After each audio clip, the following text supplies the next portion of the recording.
الحمد لله رب العالمين والصلاة والسلام على سيد المرسلين وعلى آله وأصحابه وأتباعه أجمعين۔ محترم سامعین، یہ ضروریات دین کورس کا کلپ نمبر 4 ہے۔ اس کا موضوع ہے اللہ تعالیٰ کے قرب کا معیار تقویٰ ہے۔ اس کلپ میں بنیادی طور پر 4 باتوں کی وضاحت کی گئی ہے۔ نمبر 1، تقویٰ کسے کہتے ہیں۔ نمبر 2، تقویٰ کی فضیلت اور ثواب۔ نمبر 3، تقویٰ حاصل کرنے کا طریقہ۔ نمبر 4، تقویٰ کے بارے میں 2 واقعات۔ حضرات گرامی، عربی زبان میں تقویٰ کے معنی ہے ڈرنا، اور شریعت میں تقویٰ کہتے ہیں اللہ تعالیٰ سے ڈرنے کو۔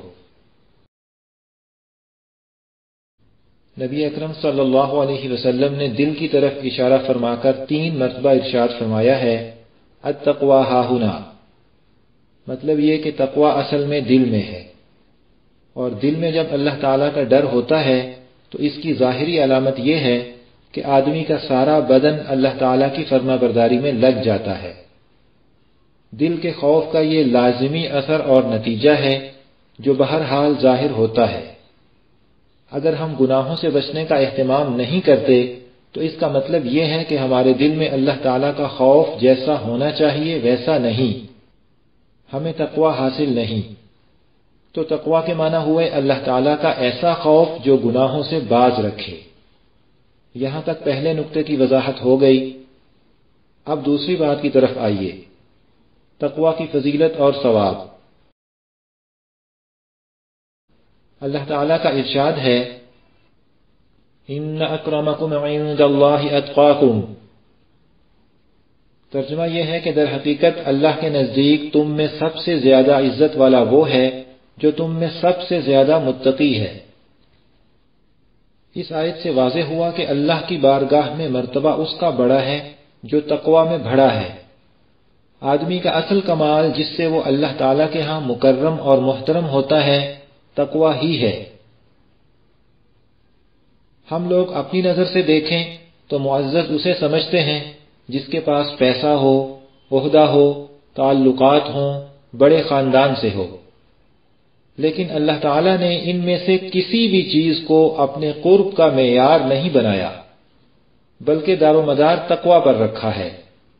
اگر ایک آدمی معمولی خاندان سے ہو، مالدار بھی نہ ہو، کوئی عہدہ بھی نہ رکھتا ہو، جان پہچان بھی نہ ہو، لیکن ہو متقی، تو معلوم نہیں ہم لوگ اسے کس نظر سے دیکھیں گے، لیکن اللہ کے ہاں وہ مقبول ہے، پسندیدہ ہے۔ اللہ تعالیٰ کا ارشاد ہے، وَمَن يَتَّقِ اللَّهَ يَجْعَل لَّهُ مَخْرَجًا وَيَرْزُقْهُ مِنْ حَيْثُ لَا يَحْتَسِبُ۔ مطلب یہ کہ جو کوئی اللہ سے ڈرے گا، اللہ اس کے لیے مشکل سے نکلنے کا کوئی راستہ پیدا کر دے گا، اور اسے ایسی جگہ سے رزق عطا کرے گا جہاں سے اسے گمان بھی نہیں ہوگا۔ حضرات گرامی، یہاں تقویٰ کی 2 برکتیں بیان فرمائی ہیں۔ ایک یہ کہ متقی کے لیے اللہ تعالیٰ دنیا اور آخرت کی ہر مشکل سے نکلنے کا راستہ بنا دیتے ہیں، اور دوسری یہ کہ اسے ایسی جگہ سے رزق ملتا ہے جہاں سے اسے خیال بھی نہیں ہوتا۔ رزق سے یہاں مراد دنیا کی سب ضروری چیزیں بھی ہیں اور آخرت کی نعمتیں بھی۔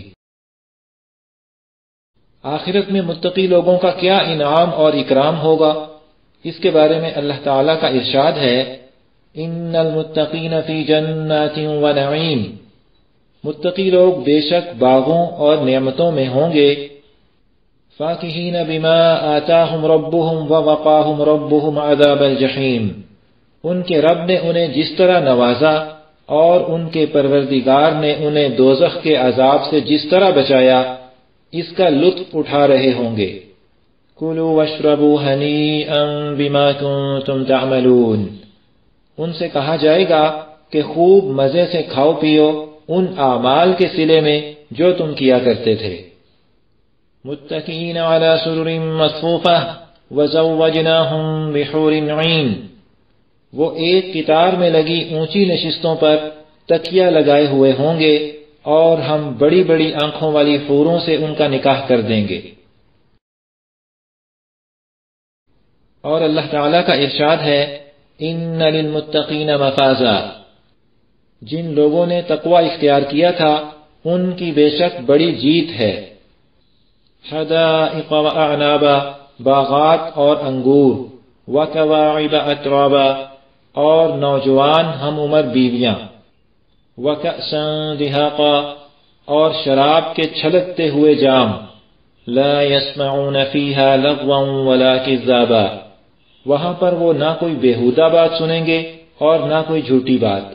جزاء من ربك عطاء حسابا، یہ تمہارے پروردگار کی طرف سے صلہ ہوگا اللہ کی ایسی دین جو لوگوں کے اعمال کے حساب سے دی جائے گی۔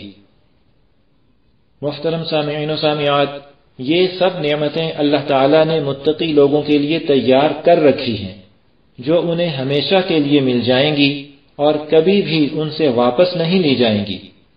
تو ہمیں اللہ تعالیٰ نے تقوی اختیار کرنے اور ان نعمتوں کو حاصل کرنے کا موقع عطا فرمایا ہوا ہے۔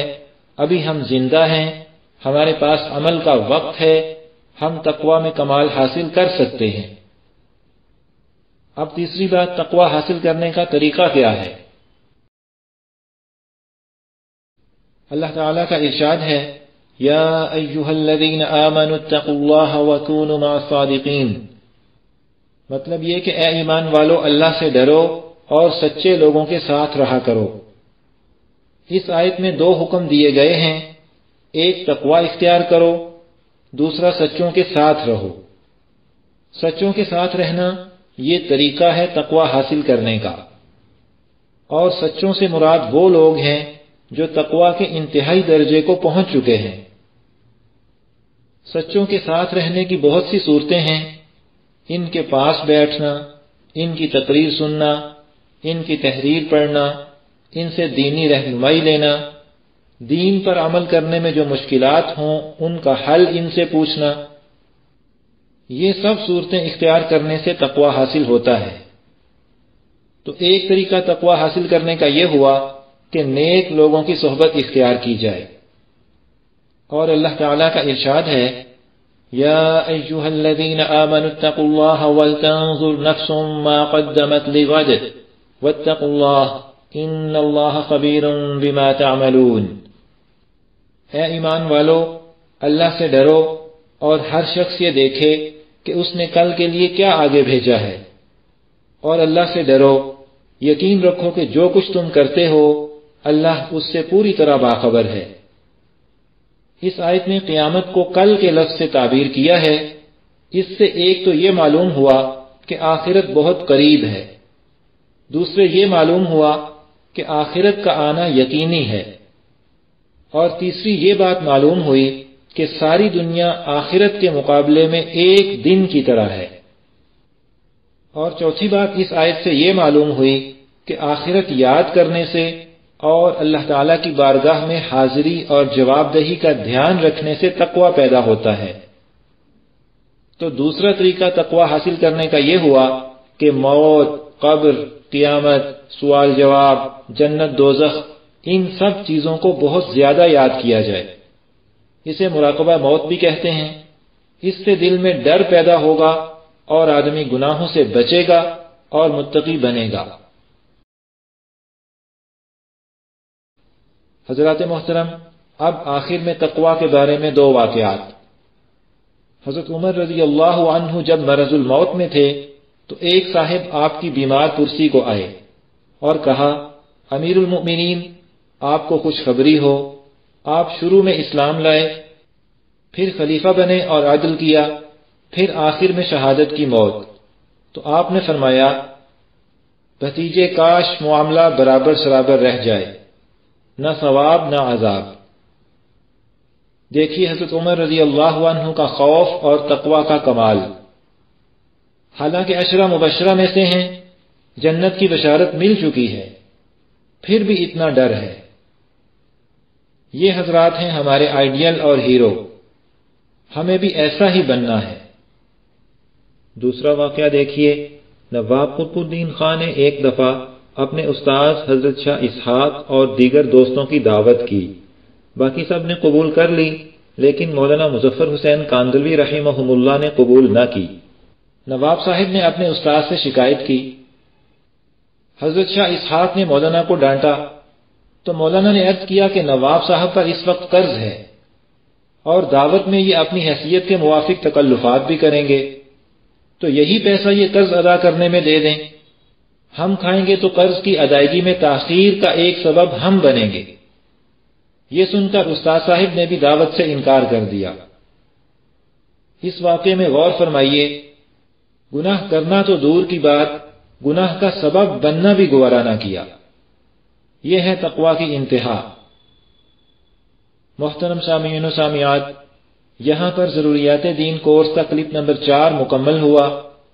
انشاءاللہ کلپ نمبر 5 کا موضوع ہوگا کفر و شرک کیا ہے اور اس سے کیسے بچنا ہے۔